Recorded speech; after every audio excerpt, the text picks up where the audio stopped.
Assalamualaikum warahmatullahi wabarakatuh. Memberi teladan merupakan hal yang paling penting dalam peningkatan karakter anak didik. Saya Sutikno, calon guru penggerak angkatan 7 dari SD Negeri Gembol, Kecamatan Bogorjo, Kabupaten Blora, Jawa Tengah, akan memaparkan beberapa hal mengenai intisari pemikiran Ki Hajar Dewantoro. Siapa yang tak kenal Ki Hajar Dewantoro? Tokoh sentral dalam perkembangan pendidikan di Indonesia yang pemikiran-pemikirannya pada konteks pembelajaran dalam perkembangan pendidikan di Indonesia telah banyak dijadikan pakem dasar dalam mendidik anak bangsa hingga kini. Adapun intisari pemikiran-pemikiran Ki Hajar Dewantoro antara lain: yang pertama, menuntun segala kodrat yang ada pada anak-anak sehingga anak dapat mencapai titik keselamatan dan kebahagiaan yang setinggi-tingginya. Pertama kali yang harus diingat bahwa pendidikan itu hanya suatu tuntunan di dalam hidup tumbuhnya anak-anak kita. Artinya bahwa hidup tumbuhnya anak itu terletak di luar kecakapan atau kehendak kita kaum pendidik. Pokok pemikiran yang kedua, pendidik yang berupaya memenuhi kodrat kebutuhan tumbuh kembang anak. Perlu diingat, anak-anak itu sebagai makhluk manusia dan benda hidup, sehingga mereka hidup dan tumbuh menurut kodratnya sendiri. Kekuatan kodrat yang ada pada anak-anak itu tiada lain ialah segala kekuatan yang ada dalam hidup batin dan hidup lahir dari anak-anak itu karena kekuatan kodrat. Kita kaum pendidik hanya dapat menuntun tumbuh atau hidupnya kekuatan-kekuatan itu agar dapat memperbaiki lakunya, bukan dasarnya. Pokok pemikiran Ki Hajar Dewantoro yang ketiga, pendidik diibaratkan petani yang menanam padi. Jika kita ambil contoh perbandingannya dengan hidup tumbuh-tumbuhan, seorang petani yang menanam padi misalnya, hanya dapat menuntun tumbuhnya padi.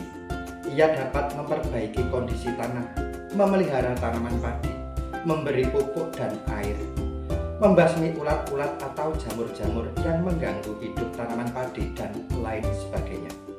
Meskipun pertumbuhan tanaman padi dapat diperbaiki, tetapi ia tidak dapat mengganti kodratnya padi. Misalnya, ia tak akan dapat menjadikan padi yang ditanamnya itu tumbuh sebagai jagung. Selain itu, ia juga tidak dapat memelihara tanaman padi tersebut seperti hanya cara memelihara tanaman kedelai atau tanaman lainnya.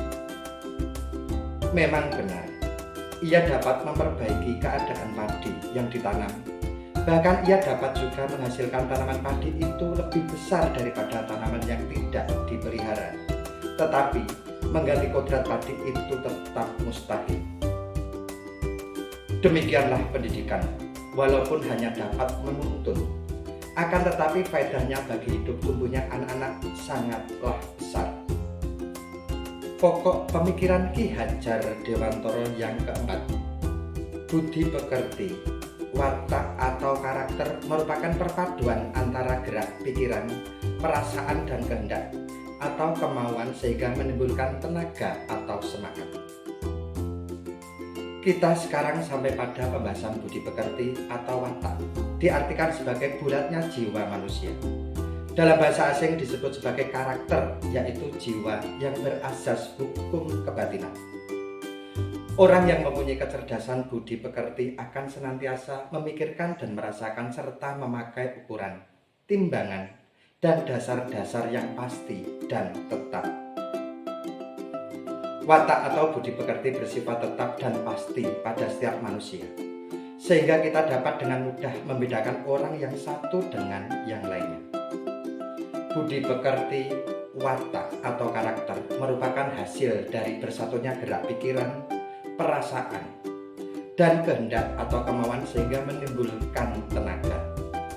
Perlu diketahui bahwa budi berarti pikiran, perasaan, serta kemauan, sedangkan pekerti artinya tenaga. Jadi budi pekerti merupakan sifat jiwa manusia mulai angan-angan hingga menjelma sebagai tenaga. Pokok pemikiran Ki Hajar Dewantara yang kelima. Bermain merupakan kodrat anak. Menurut Ki Hajar Dewantara, permainan anak itulah pendidikan. Dalam hal ini pendidik harus memahami bahwa kodrat anak adalah bermain, sehingga pembelajaran bisa diintegrasikan dengan bermain sambil belajar atau belajar sambil bermain. Selanjutnya menurut Ki Hajar Dewantara, permainan anak itulah pendidikan. Melalui permainan, pendidik dapat menuntun tumbuh kembangnya kodrat anak dan mengembangkan budi pekerti anak. Bermain dapat diintegrasikan sebagai bagian dalam pembelajaran di sekolah. Adapun pokok pemikiran Ki Hajar Dewantara yang keenam, sistem Among.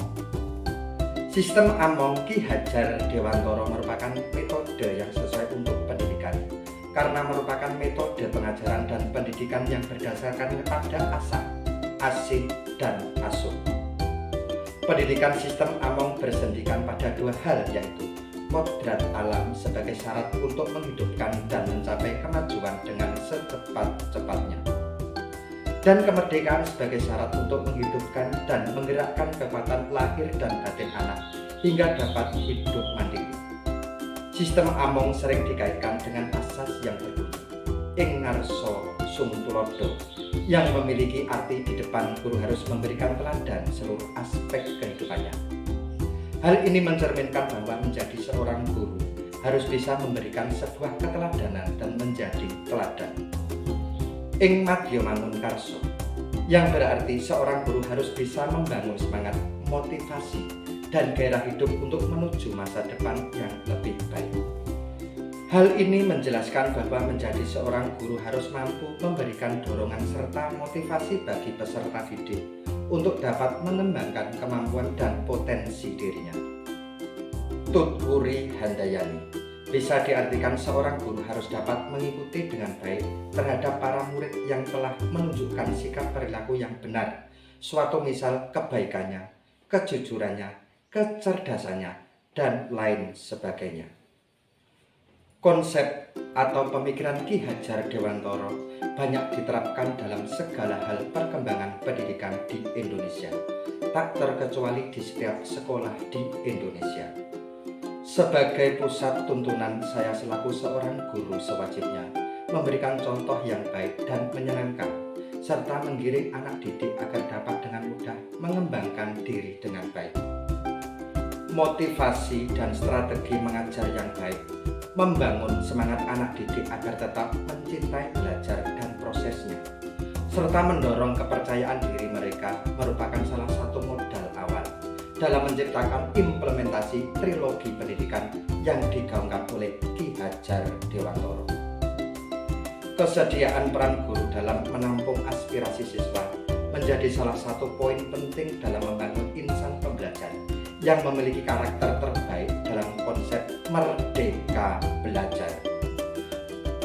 Demikian demonstrasi kontekstual yang menyiratkan pemikiran Ki Hajar Dewantara. Mengajar ikhlas, berkembang pantas, mencetak pemuda bangsa yang berkualitas. CGP Angkatan 7, tergerak, bergerak, menggerakkan. Wassalamualaikum warahmatullahi wabarakatuh.